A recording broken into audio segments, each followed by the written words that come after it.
Well, hello there, boys and girls. My name is Auntie Nadine, and welcome to our very special story time. You got that right, boys and girls. The title of our story today is The Storm. What is it, boys and girls? I can't hear you. Yes, The Storm. Okay, let's go. Ken should have been a very happy boy. Was he not at the seaside for a glorious 2 weeks vacation? Did he not have a new bucket and spade? Had not Daddy given him a new boat with red sails? Did he not have a beautiful sand to play on and the cool, refreshing sea in which to bathe? He did, but he was not happy. He had just had a very good dinner too, but still he was not happy. In fact, he was feeling very rebellious and he looked it. An ugly scowl covered his face and his lips pouted out quite half an inch. Can you pout your lips out half an inch, boys and girls? Is that what you do when you are mad, when you are upset? That's what Ken did. Of course, it was all about nothing, as usual. Daddy had asked him to stop throwing stones because it was annoying people on the beach. Ken thought he should be allowed to throw stones as he wished. And Daddy had to say stop, with a lot of meaning in it. Hence the terrible look on Ken's face.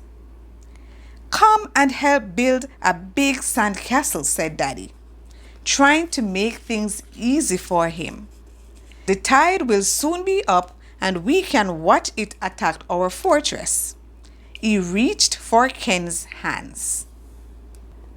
Boys and girls, here is a picture of Ken and his dad. Can you see that look on Ken's face? Oh boy, he looks so angry, so annoyed, so upset. But yes, that's the picture. Let's continue, boys and girls. Don't want to build any old castle, said Ken. Come along, said Daddy. Don't want to, said Ken fiercely, turning around and walking away. Can you imagine him, boys and girls? Would you do that? My boys and girls are good boys and girls. I know you would not do that. All right, said Daddy. I'll build it myself. And so saying, he picked up a spade and began to dig.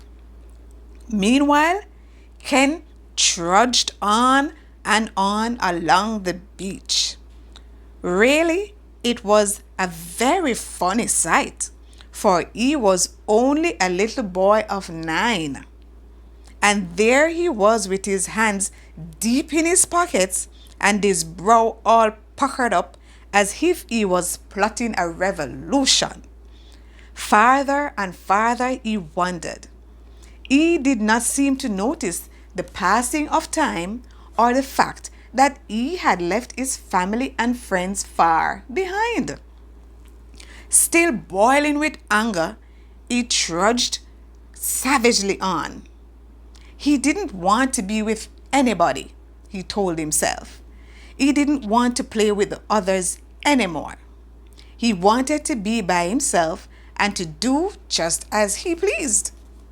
Now he could throw stones where he liked and when he liked, for there wasn't anybody anywhere, and he was glad about it, that he was. Just then, a sudden chilling of the air made him look upwards. Till now, the sun had been shining brightly. The past few days, indeed, had all been fine and hot, but now a dark cloud obscured the sun, and a cold gust of wind came from the southwest. Ken slowed down a little. He did not like the look of the sky, but turn back? No, indeed, he wouldn't. He kept trudging along. 10 minutes later, Ken looked up at the sky again. Almost all the blue had gone. Rising fast from the horizon were black, angry-looking clouds. The occasional gust of winds had become a gale. The sea that had been so calm a little while before was being lashed to fury. A dull boom in the distance brought Ken to a standstill. His little face lost its scowl and turned very pale. He didn't like storms. Boom, boom, boom rolled the thunder, getting louder and louder. Flash! Across the black clouds leaped lightning more terrible than any Ken had ever seen before. Crack! Boom! Crash! A terrible peal of thunder sounded right above him. Ken stood still. Take a look at the sky, boys and girls. Do you see how dark that is? And do you see that lightning flashing in the dark clouds? Look at that. Okay, let's go. All right. Ken stood still, petrified with fright. Wildly, he looked around for shelter, but there was none. Along that lonely beach, not even a seagull could have found cover. And now the rain. Swish, swish, swish. Driven by the hard gale, it beat upon the beach and splashed with an uncanny hissing into the sea. Poor Ken was soaked in a moment. Water streamed through his shirt. He dropped beside a breakwater and buried his head in his hands. Boom, boom rolled the thunder, as loud and terrible as before. Oh dear, cried Ken to himself. Why did I come so far away? I wish I had stayed with the others. Oh dear, will this thunder never stop? Crash! Another terrifying peal thundered over his head. It was too much for the little chap. Tears flowed at last, rolling down his cheeks and mingling with the rain that was pouring in the torrents over him. Ah, what was that? Another sound had reached his ears amid the storm. Surely that was a footstep. Someone was walking on the beach somewhere. How welcome was the sound! Ken looked up and peered over the breakwater through the blinding rain. Hooray! Yes! Someone with an umbrella held close and low before him as he fought his way against the gale. Ken felt he had never been so glad to see anybody before. He called out, but his little voice was drowned by the storm. Crack! A flash and a report right overhead again sent Ken huddling beside the breakwater. But the footsteps drew nearer. Ken peeped over again. Yes, there was the umbrella, much nearer now. Then another fear gripped his heart. Would this person care for him? Would he want to stop in this storm? Would he want to share his umbrella in such a rain as this? Ken huddled down again in fear and discouragement. Oh, why had he come so far alone? The footsteps stopped. Ken looked up. The umbrella was overhead. Hello, Ken, said a familiar voice. What on earth are you doing here? Here's another picture of Ken, boys and girls.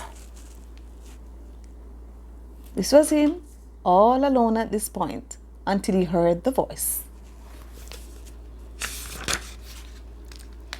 Oh, Dad! Did you come for me? Cried Ken, tears breaking out afresh as he threw his arms around Daddy. Oh, I'm so glad you've come. I am sorry I was so mean. I won't be naughty anymore. That's all right, son, said Daddy. We'll forget that. But if you ever want to go walking on your own again, I hope you won't choose a day like this. And then, with the gale behind them and the thunder gradually rolling away into the distance, they walked back together, hand in hand. That is the end of our story, boys and girls, and I do hope that you did enjoy this story. Here is a picture of Ken when his dad found him. Here he is, bending down there, and there's his dad with the umbrella. That is awesome. Boys and girls, no, don't be like Ken. Be obedient. Whenever your parents, mommy or daddy, tells you to do something, listen to them. It is something good that they're telling you to do, boys and girls, so always be obedient when mommy and daddy are telling you the right things to do. Okay? Don't be disobedient and walk off, because you never know what you will walk into. All right, boys and girls? Now, until next time, boys and girls, see you again on our very special story time. Bye.